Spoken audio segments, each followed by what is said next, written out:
Salam sejahtera untuk kita semua. Di sini kami akan mempresentasikan hasil kerja kelompok kami tentang pentingnya digital marketing di era 4.0. Kelompok kami terdiri dari Henry Dermawan, Nicholas Fernandez, Jenny Lim, Thomas Edison, Seri, dan saya sendiri Jessica Valeria.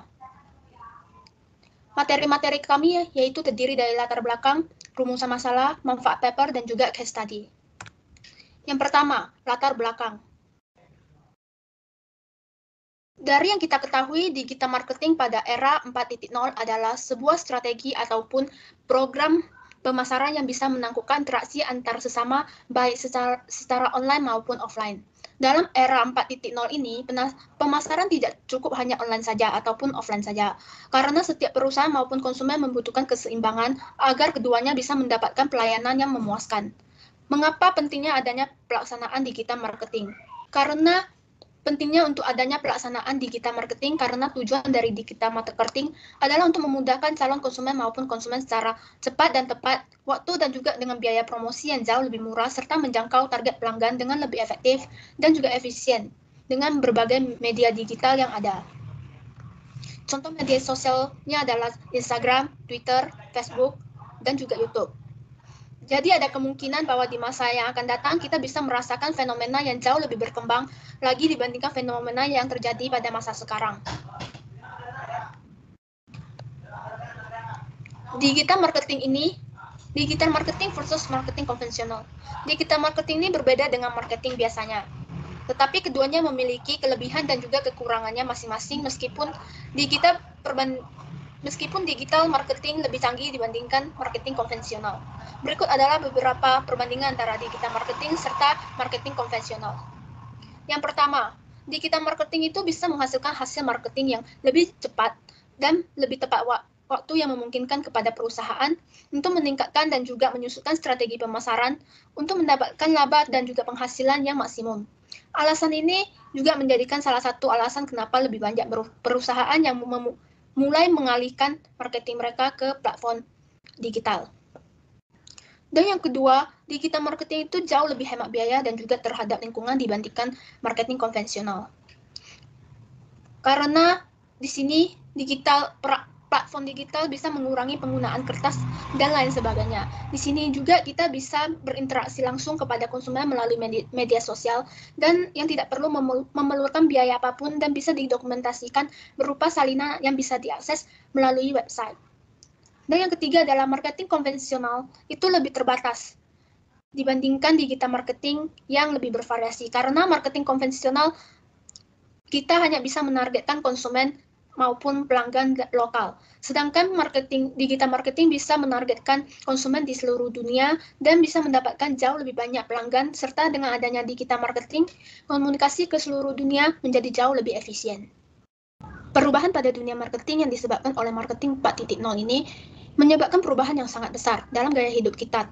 Hampir seluruh masyarakat dunia, contohnya seperti komputer dan juga internet, yang dulu hanya kita digunakan untuk berkomunikasi. Tetapi pada era 4.0 ini, komputer maupun internet tidak hanya digunakan untuk berkomunikasi, melainkan pada seluruh aspek kehidupan sehari-hari kita seperti komunikasi, belajar, berbelanja, dan lain-lain. Terutama dalam masa COVID-19 ini, seluruh siswa, mahasiswa maupun pekerja semuanya menggunakan platform ini untuk berkomunikasi. Contohnya seperti Zoom, Microsoft Teams, dan lain sebagainya. Dan juga berbagai media berbelanja, platform berbelanja seperti Shopee, Lazada, maupun Tokopedia. Selanjutnya adalah strategi efektif untuk startup. Yang pertama adalah melakukan konten pemasaran, yaitu adalah salah satu langkah yang digunakan untuk mendapatkan lebih banyak konsumen. Yang kedua, membuat konten marketing. Strategi ini digunakan untuk menciptakan konten yang berfokus pada kebutuhan konsumen, jadi bukan hanya menjual saja. Yang ketiga, mengikuti event-event. Walaupun berlabel pada perusahaan startup, jangan takut maupun untuk ragu untuk mengikuti event-event secara offline maupun online. Yang keempat adalah membangun image sebagai branding. Kunci utama kita agar bisa membangun startup adalah untuk tidak malu atau canggung untuk menjadi pemeran utama dalam kegiatan startup tersebut. Dan terakhir adalah bekerja sama dengan brand lain. Dalam membangun suatu startup, kita bisa mengajak atau menggandeng perusahaan lain yang jauh lebih ekuivalen. Selanjutnya akan dilanjutkan oleh rekan saya. Rumusan masalah. Yang pertama itu, apa pengertian dari digital marketing? Apa perbedaan dari marketing dan digital marketing? Bagaimana cara kerja digital marketing? Apa perubahan yang disebabkan oleh digital marketing pada era 4.0?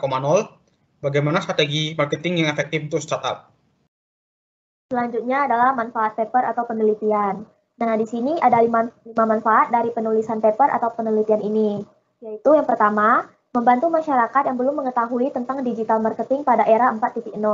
Yang kedua, pentingnya digital marketing pada era 4.0 dapat membantu memperluas pangsa pasar. Ketiga, membantu menghubungkan pelaku dengan konsumen yang menggunakan perangkat mobile. Yang keempat, dapat menghasilkan penjualan yang tinggi melalui digital internet.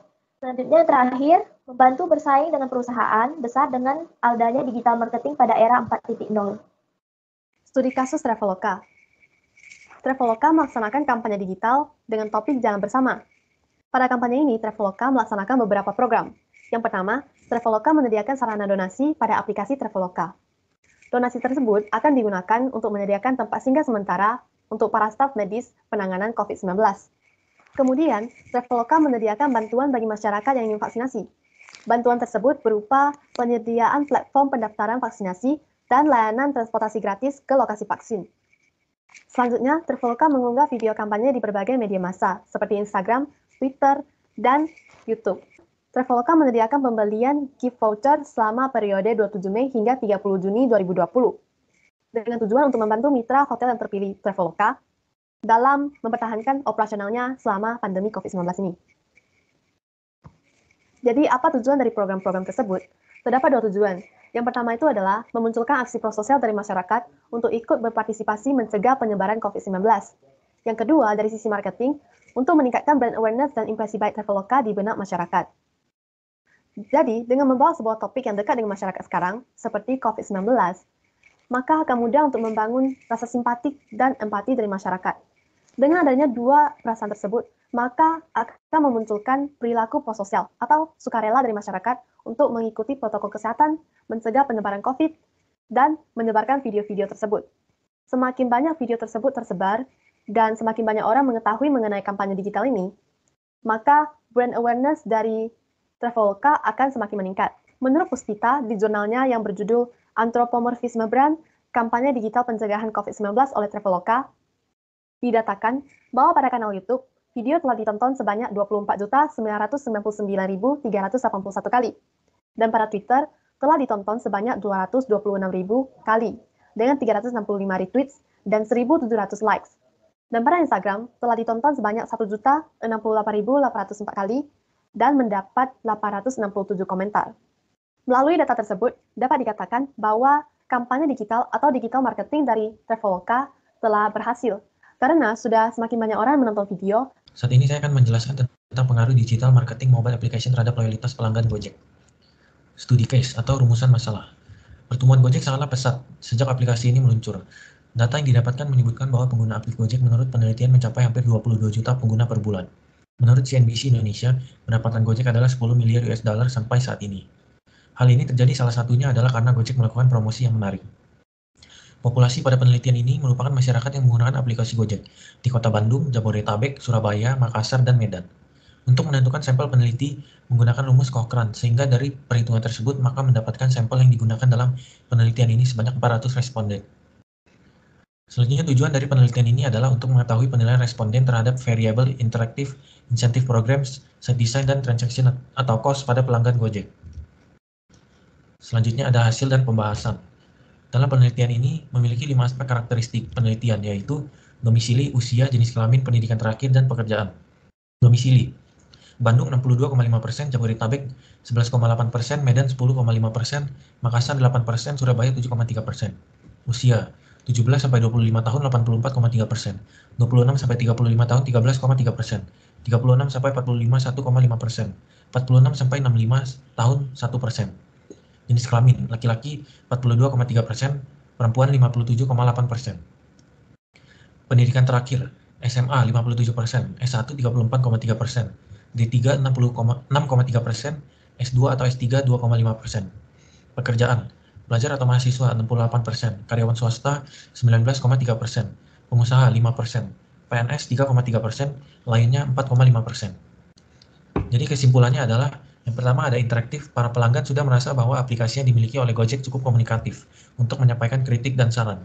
Yang kedua ada insentif, para pelanggan merasa insentif berupa promosi yang diberikan oleh perusahaan Gojek kepada konsumen dapat mendorong penggunaan layanan Gojek.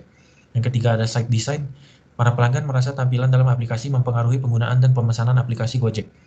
Yang terakhir ada transaction or cost,